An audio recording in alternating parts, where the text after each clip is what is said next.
Hello class 9 students. Today we will discuss the topic socialism in Russia, and here we have left the topic support for socialism, and we will study here about Karl Marx. Karl Marx in 1818 to 1883 and Friedrich Engels from 1820 to 1895 added other ideas to this body of arguments.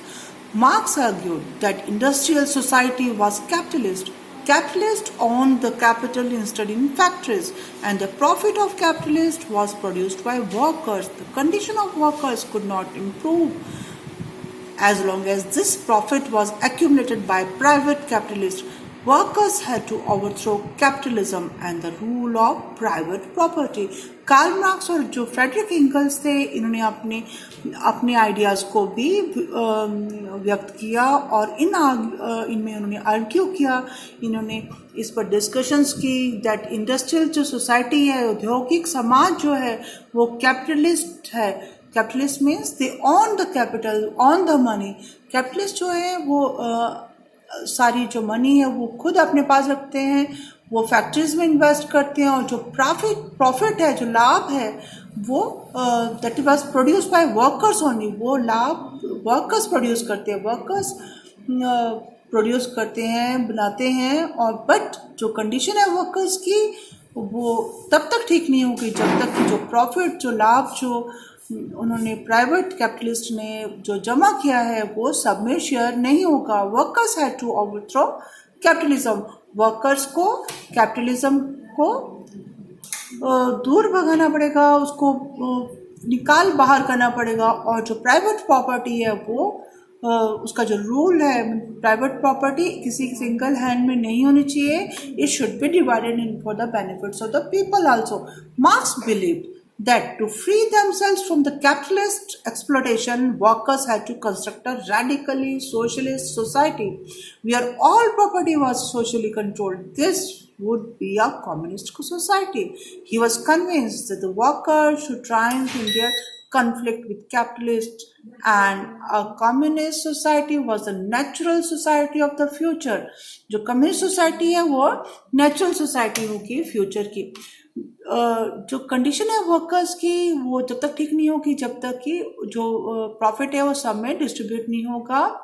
और marks का ये विश्वास था कि अगर उनको capitalist के exploitation से जो एक्सप्लॉइट करते हैं वर्कर्स को, उससे अगर आपको सेव करना है तो उनको एक ऐसी सोसाइटी, ऐसे समाज का स्थापना करनी पड़ेगी जहाँ सारी प्रॉपर्टी जो है वो सोशली कंट्रोल होगी, सारे समाज का उस पर अधिकार होगा.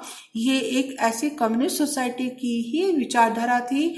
वो विश्वास करते थे कि जो वर्कर्स हैं, वर्कर्स लेटर ऑन वर्कर्स जो होंगे वो जीत जाएंगे, और कैपिटलिस्ट के साथ जो उनका जो कन्फ्लिक्ट है, उनका जो लड़ाई झगड़ा है, और उसमें वो they could win. A communist society was a natural society. Communist society जो है वो natural society होगी, स्वाभाविक. Support for socialism. By the 1870s, socialist ideas spread through Europe. To coordinate their efforts, socialists formed an international body, namely the Second International. 1870 में समाजवादी जो विचार थे सारे यूरोप में फैल के, उनके जो कोशिशों में और ज़्यादा मदद करने के लिए सोशलिस्ट ने एक इंटरनेशनल बॉडी बनाई जिसका नाम दिया second international. Workers in England and Germany began forming associations to fight for better living and working conditions. They set up funds to help members in times of distress and demanded a reduction of working hours and the right to vote. England और Germany में जो कामकाजी मजदूर थे, जो workers थे, उन्होंने भी अपने एसोसिएशंस बनाना शुरू कर दिया. उन्होंने संगठन बनाना शुरू कर दिया ताकि कि उनकी जो लिविंग कंडीशंस है वो बेटर हो सके, उनकी वर्किंग कंडीशंस बेटर हो सके. दे सेट अप फंड्स, उन्होंने फंड्स रेज करना शुरू किए ताकि जो मेंबर्स हैं उनके अगर कभी मुश्किल में, मुसीबत में उनकी हेल्प हो सके. और उन्होंने ये डिमांड की कि जो उनके वर्किंग आवर्स हैं वो कम कर दिए जाए, उनको वोटिंग राइट्स प्रोवाइड किया जाए. In Germany, these associations worked closely with the Social Democratic Party and helped it win parliamentary seat. By 1995, socialist and trade unionists formed a Labour Party in Britain and a Socialist Party in France. Germany में जो association थे ये इकट्ठे काम करके इन्होंने social democratic party बनाई और पार्लियामेंट्री संसदीय सीट्स भी इन्हें मिली. 1905 में socialist and trade unionist formed labour party in Britain में उन्होंने लेबर पार्टी का संगठन किया और socialist party in France.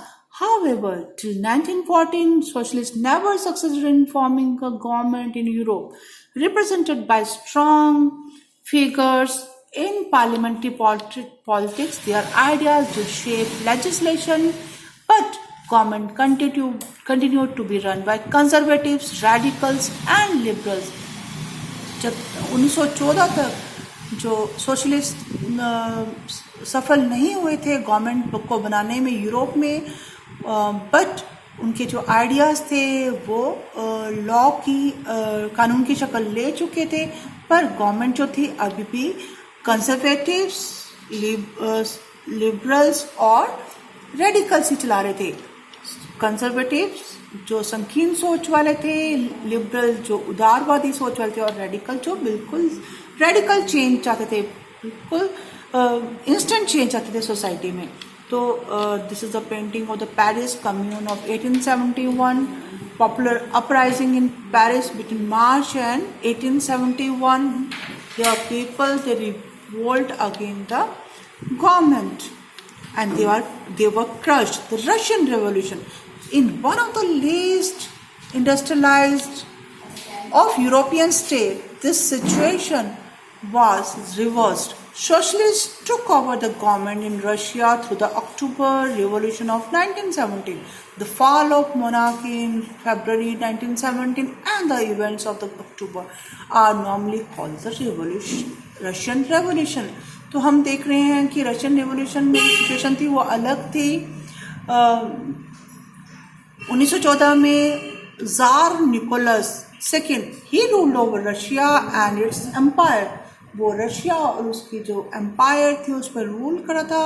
Besides the territory around Moscow, जो मॉस्को की जो चारों तरफ जो रीजन था, Russian empire included current day Finland, Latvia, Lithuania, Estonia, parts of Poland, Ukraine and Belarus. It stretched to the Pacific and comprised today's Central Asian states as well as Georgia, Armenia and Azerbaijan. ये सब उसके under थे. The majority religion was Russian Orthodoxy, Orthodox Christianity. यहाँ पर जो major जो धर्म था वो था रशियन ऑर्थोडॉक्स थे. क्रिश्चियनिटी में भी Orthodox, which had grown out of the Greek Orthodox church, जो कि ग्रीक ऑर्थोडॉक्स चर्च से निकला था. ये जो एम्पायर थी इट आल्सो इंक्लूड, उसमें एम्पायर में कैथोलिक्स भी थे, प्रोटेस्टेंट्स भी थे और मुस्लिम्स और बुद्धिस्ट भी थे. This was the whole empire of the Russian during that time. Economy and society. At the beginning of the 20th century, the vast majority of the Russia's people were agriculturalists. About 85% of the Russian Empire's population earned their living from agriculture. This proportion was higher than in most of the European countries. तो आप देख रहे हैं कि जो 20th century का जो Russia था, जो ज़्यादातर जो पॉपुलेशन थी वो एग्रीकल्चरिस्ट थे, वो फार्मर्स थे. 85% जो रशियन की एम्पायर की पॉपुलेशन थी वो अपनी जो लिविंग थी, जीविका एग्रीकल्चर से ही कर रही थी, कमा रही थी. This proportion was higher than in most European countries. ये जो लोग जो एग्रीकल्चर फार्मिंग में, कृषि में जो इन्वॉल्व थे वो सबसे ज़्यादा थे when the comparison is done with the other European countries. For instance, in France and Germany the proportion was between 40% and 50%. France और जर्मनी में जो proportion था it was 40% and 50%. In the empire, cultivators produced for the market as well as for their own needs, and Russia was a major exporter of grain. Russia जो था वो grain का food grains का निर्यातक देश था. Industry was found in pockets. Prominent industrial areas were St. Petersburg and Moscow. Craftsmen undertook much of the production, but large factories existed alongside craft workshops. Industries जो थी वो पॉकेट्स में different different areas में वो spread areas में थी. कुछ areas में ही थी. प्रोमिनेंट इंडस्ट्रियल एरियाज जो मुख्य औद्योगिक क्षेत्र थे वो सेंट पीटर्सबर्ग थे और मॉस्को थे. क्राफ्ट्समैन जो थे जो डिफरेंट वर्क करते थे वो ज़्यादा से ज़्यादा प्रोडक्शन कर रहे थे. बट जो लार्ज फैक्ट्रीज थी वो दे एग्जिस्टेड अलोंगसाइड क्राफ्ट वर्कशॉप्स. वो जो बड़ी बड़ी फैक्ट्रीज थी वो क्राफ्ट वर्कशॉप्स के साथ साथ में ही जो उनकी क्राफ्ट की जो वर्कशॉप्स होती थी उनके साथ साथ में ही वो एग्जिस्ट करती थी. Many factories was set up in the 1890s when Russia's railway network was extended and foreign investment in industries increased. Russia की जो रेलवे नेटवर्क जब बढ़ा तो ज़्यादा से ज़्यादा फैक्ट्रीज सेटअप हुई 1890 में. और फॉरेन जो इन्वेस्टमेंट थी बाहर जो देश थे उनकी जो इन्वेस्टमेंट थी वहाँ पर वो जो पैसा लगा रहे थे मनी में इंडस्ट्रीज में दैट इंक्रीज वो बढ़ गया. Coal production doubled.